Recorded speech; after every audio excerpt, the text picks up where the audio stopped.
Welcome to From the Mind of Christine McConnell. We are doing a really fun episode today because, we've been doing all of these kind of big projects and now we get to go back to restoring the house, which is something I've really been looking forward to. We're looking at the front sitting room. When we first got here, it was this kind of sallow shade of blue, so I knew it was going to need a lot of work. And I went in there and I started chipping away at this paint and I realized they've painted over wallpaper. So we're going to be seeing if we can't figure out what that pattern was, or figuring out what that pattern was and restoring it. So with that said, let's begin.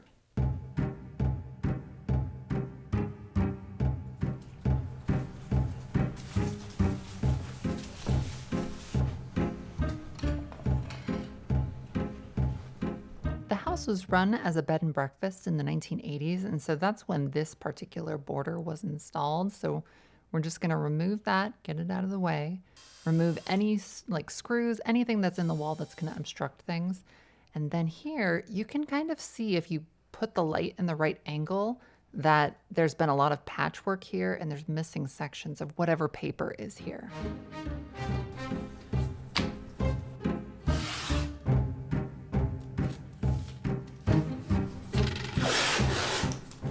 I decided to experiment with 3 different types of paint strippers. The first one is called Peel Away, and if you want to strip something down to the bone, this is the stuff to use, and it was not at all conducive for this. The other 2 were pretty much the same. I would just say that the citrus strip was easier to get a hold of, and I think maybe more environmentally friendly.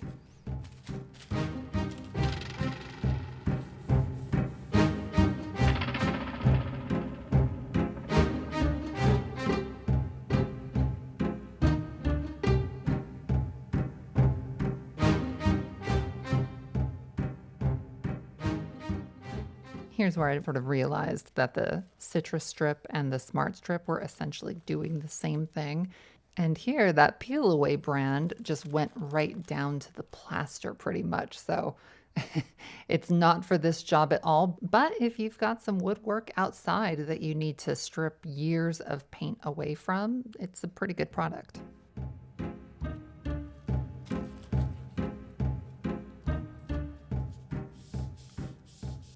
What I ultimately realized about this citrus strip is one coat left on for about 15 minutes gets you down just about 1 layer of paint. And because we're really trying to salvage a pattern here, you really only want to take 1 layer of paint off at a time. And there is a total of 3 layers of paint on this paper. So it's extremely tedious and you have to be so patient because you can obviously peel away the paper in just a second.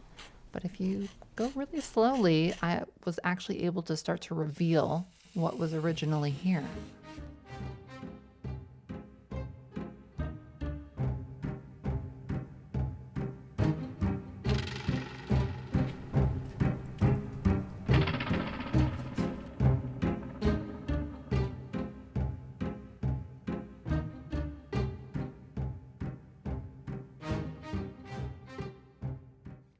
At some point, I started to realize that the pattern I was revealing isn't a print on the paper. It's actually something that somebody hand stenciled onto this wall. So they initially, put down this flat green paper, and then somebody came in and did this stencil work.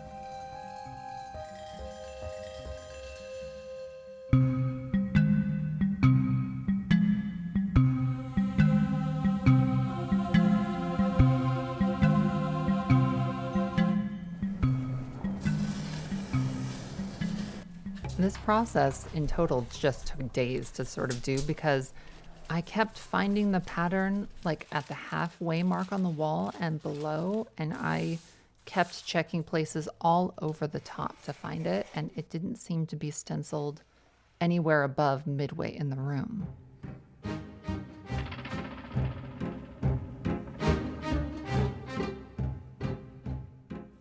Because I actually really, really love this stencil pattern, I'm going to lay some trace paper down and replicate it because I can't salvage this actual paper because it's so damaged. but I can resurrect this pattern.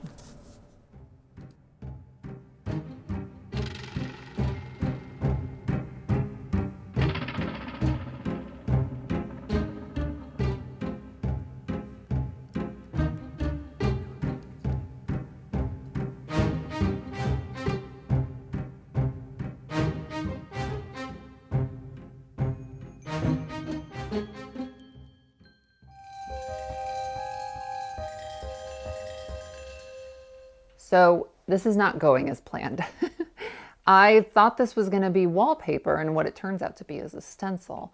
And I've gone all over the room in different areas, and they only did the stencil along the bottom of the room, which seems very strange. So just when I decided that I was going to be just pulling this paper off once I, salvaged the stencil, that's when we discovered this.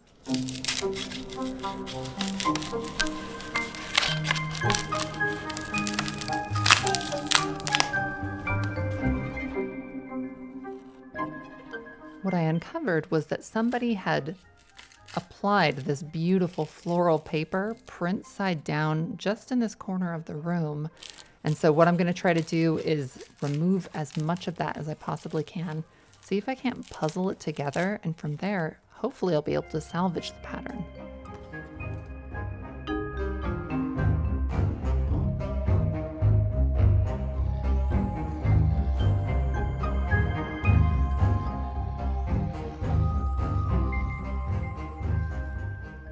So why would somebody apply wallpaper print side down? I don't know. And there were only 2 vertical panels of this particular floral pattern, and the rest of the room was just done in like a blank paper.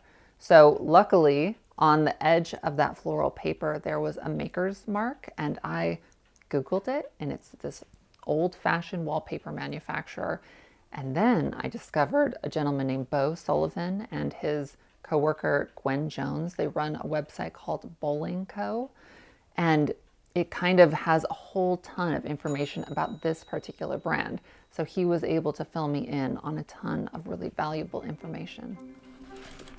I'm going to start this process by scanning in each of these pieces into my computer, and I'm using an Epson Workforce printer and scanner in the model 7820.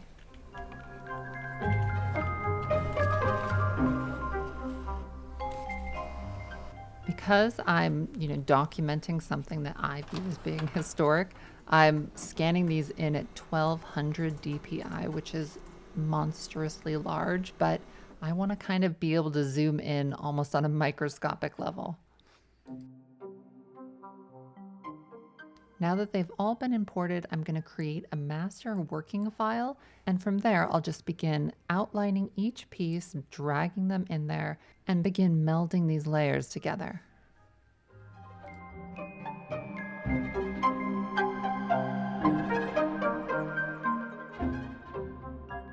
The way that I do this is the piece that I'm trying to incorporate, so the new layer, I use the transform tool to twist it around into the position that I think it needs to be, and then I make it a little bit transparent so I can line it up exactly where it needs to go into the puzzle. From there, I create a layer mask and I just start incorporating that new piece one at a time.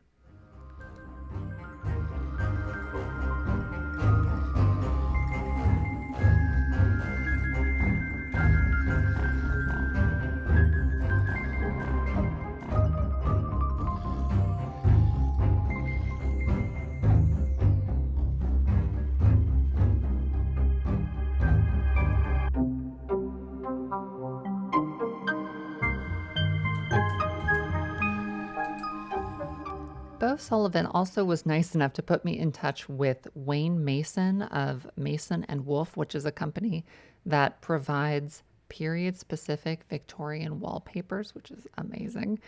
And I gave him all the information, and his input as to why this paper was installed face down was that paper that we were looking at that had the stencil. He said sometimes they would put down a base layer of paper before applying another paper. And so what they most likely did was they went around the entire room with that base layer of just white paper. and they may have just run out and had a couple of extra bolts of this particular pattern. It could have been from a project at another house, or it could have been from something here, and they just threw it up and they put it face down so that none of that color could ever bleed through.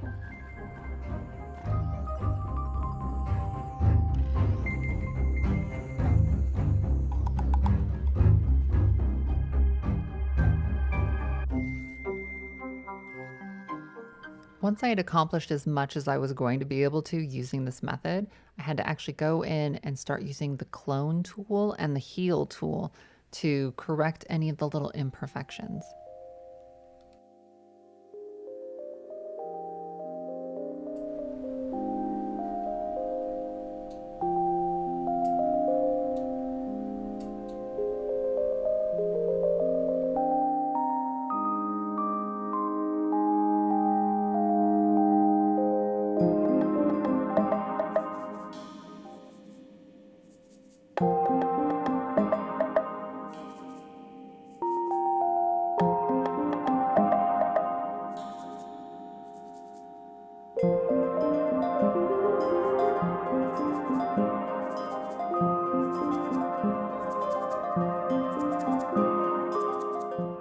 Once I had it pretty well cleaned up, I could begin to see what this entire pattern was going to look like. Something Bo shared with me is that this particular brand used to come with a border or a frieze that would go above this paper, and obviously I don't have that piece, so I'm just going to have to ultimately probably create that myself when I want to affix this to my own walls.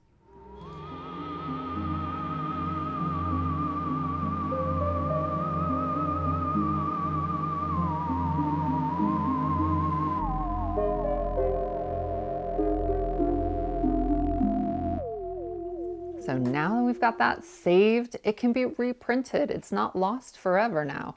So I think that's fantastic. For this house, I think I might, manipulate it a little bit for my own use, add some spiders and do some fun stuff to it and print it for an upstairs bedroom. Stay tuned for that. But this room is not done unveiling its secrets.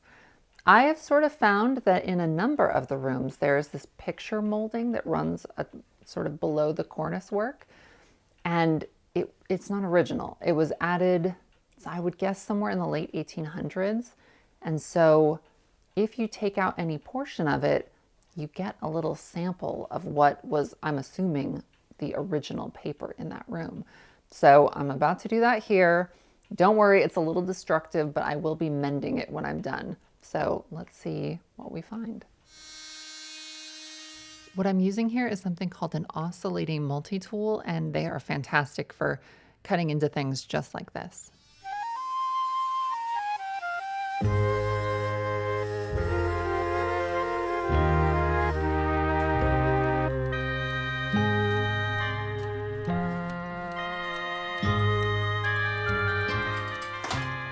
And just as I suspected, there is something here.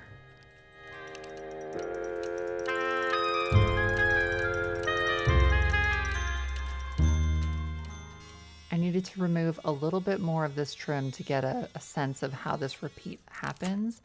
And then from here, I'm gonna have to take a blade and very carefully chisel it off the wall, because if you tried steaming it off, it will shift and change the colors, and you won't really get a true sense of what this looks like.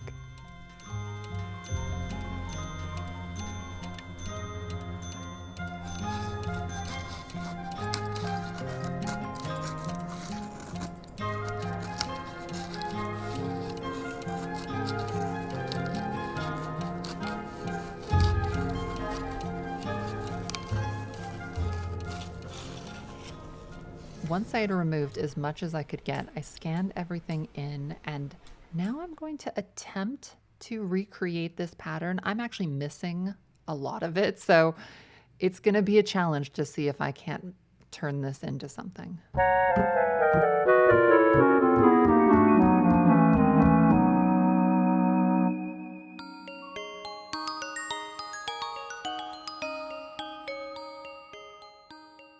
Something I'm doing a whole lot of here is the healing tool, and then also cloning just little tiny bits over and over again because there really isn't a lot of clean pattern here for me to extract from. So ultimately, this is going to kind of be a little bit of a work of art if it comes together.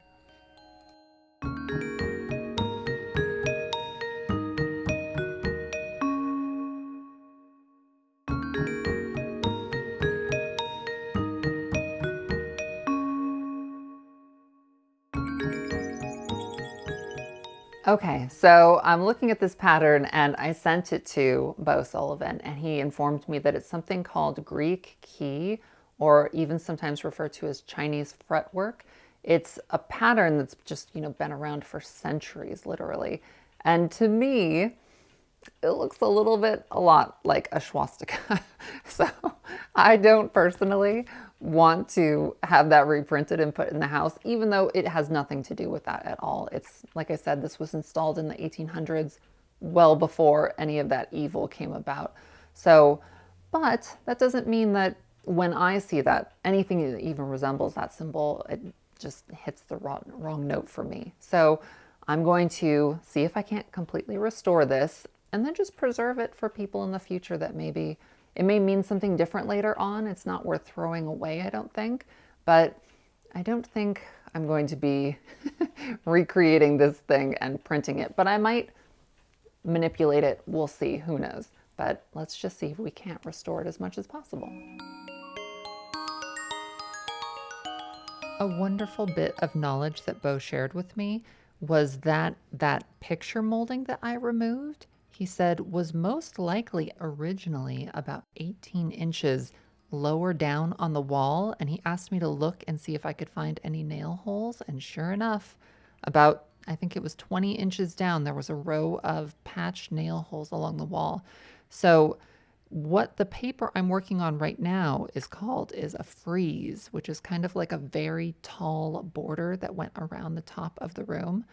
And the fragment that I'm working on here is most likely just the top trim of whatever frieze was originally in this room, which ultimately would make the project that I'm tackling right here just mending the top pattern of that border. And even then, it's a difficult challenge. So I'm actually going to have to go online and see if I can't find this Greek key pattern, or at least the completed version of it. And that way I have sort of a guide to follow as I do this.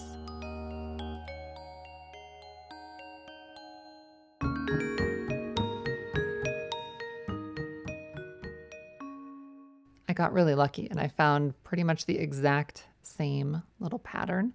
And now I'm just going to be removing the white and then making that black transparent and then working on the layer underneath it and just using this as kind of like a trace.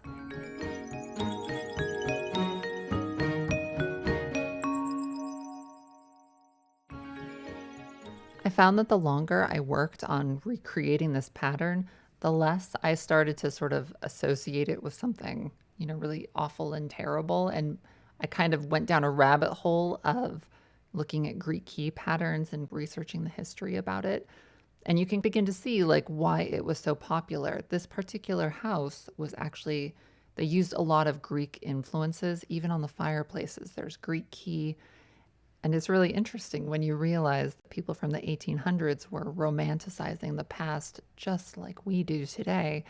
And it makes you stop and go, well, I wonder if people will romanticize this particular period of time. And who knows, they probably will.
quite capture this next part, but I liked that there was a ridge sort of effect to the paper. And so I created an entire layer in Photoshop using the paintbrush tool.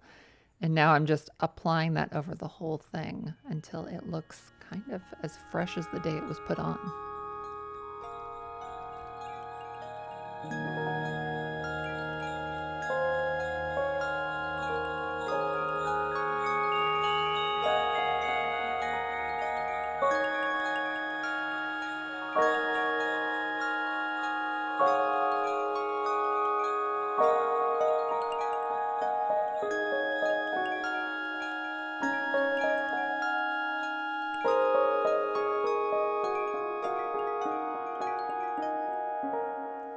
So now that we've got those two papers restored, let's start picking at this carpet and see what we can find underneath it.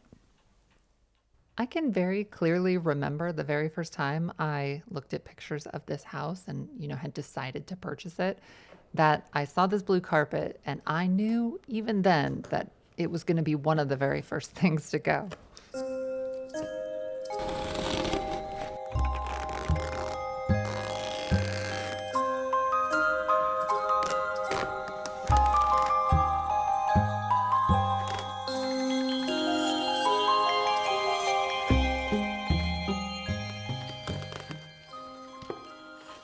I'm pretty sure this carpet was put down at some point in the 1940s, and they've got, like a green pad that's supposed to create a cushion when you walk on the carpet. And then below that, they've got, I'm not entirely sure what it is. It's like a particle board, pressed paper board, sort of something that's sort of laying on top of what I want to get to.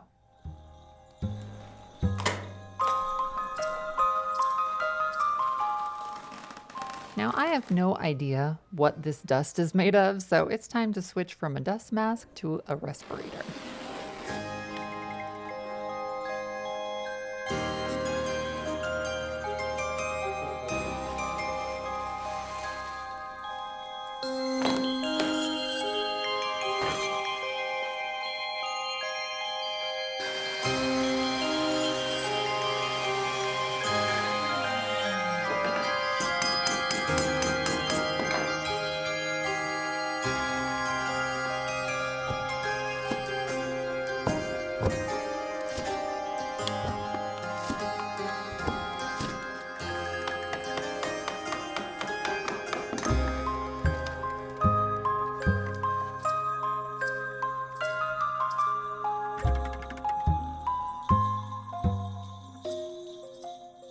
Well, that was anticlimactic.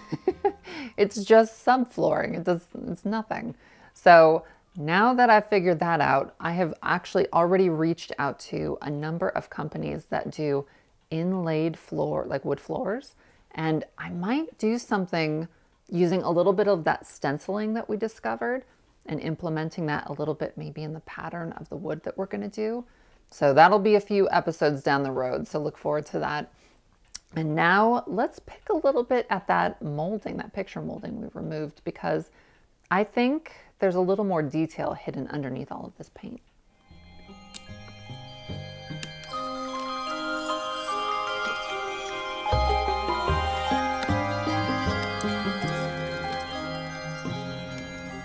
I got really lucky here as far as the paint did chip away fairly easily.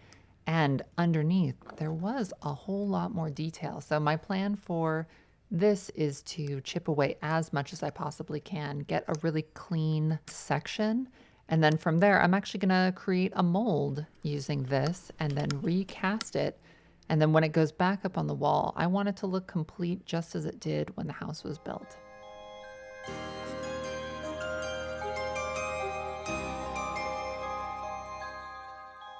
Okay, I think that's going to wrap us up for this episode. I didn't get quite as far as I thought I was going to, but that's only because these old houses are like pulling at threads on a sweater. Like you never know how much is going to unravel or what you're going to end up getting into.